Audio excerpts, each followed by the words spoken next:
there was, of course, action of a very different sort in Beijing. This was something that was anticipated, but it was definitely shown front and center yesterday with protesters. Absolutely anticipated and certainly dreaded by Chinese officials and by Olympic organizers. And what they were dreading is the specter of a protest, particularly a protest over the Tibet issue in front of all of the cameras and the media attention of the world. And that's, in fact, what happened earlier today in Beijing.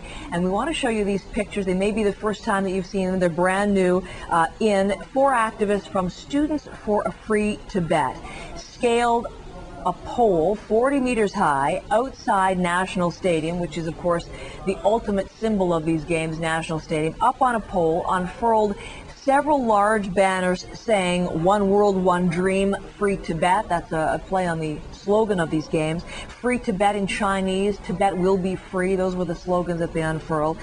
And they did that and then actually spoke from the top of the pole. One of the protesters named Iain Thom, and let's listen to him.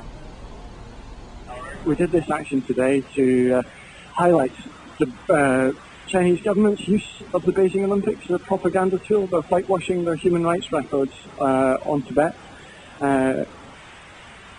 So our action today should shine a spotlight on those atrocities. In March, Tibetans took to the streets risking everything in their calls for justice and human rights. And we stand today with this action in solidarity with those calls. So police gave them, about 12 minutes before they were on the scene, took them down and detained those activists. One was from Scotland, one from London, England, and two were American protesters. No Canadians involved in this, but we certainly know of considerable Canadian involvement at the highest leadership levels of Student for a Free Tibet.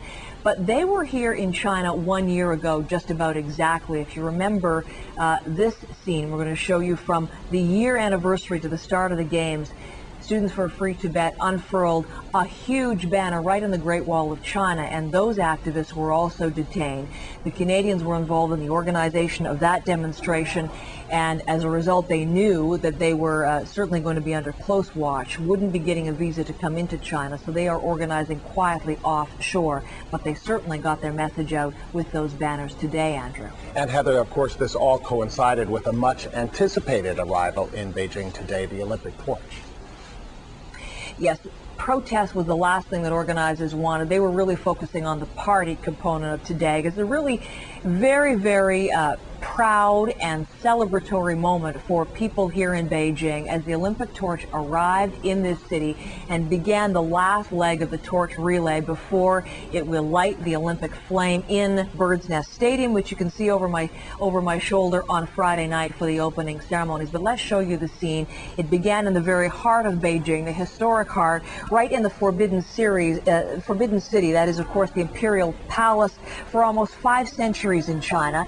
The first person to carry it was China's first astronaut in space, a huge moment for him, and he handed it off quickly to a succession of personalities in China, some of the biggest celebrities, the actor, the director Zhang Yimou, who's putting together the opening ceremonies, in fact. Sure. Athletes involved too. Yao Ming, China's biggest international sports star, the Houston Rocket, all 7'6" of him, right under the portrait of Mao Zedong. Mao Meet-Yao rather, and he carried the torch out of Tiananmen Gate. He will lead the team from China in basketball, I should tell you, in the very first matchup on the 10th of August in the basketball game playing the United States.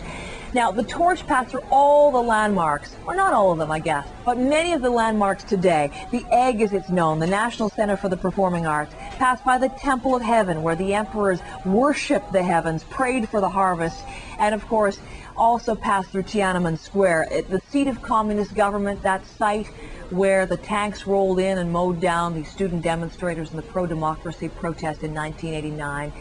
It is a hugely symbolic spot in this city, a flashpoint, and so security was particularly tight there. Only invited guests allowed and media representatives for the Tiananmen Square leg of things.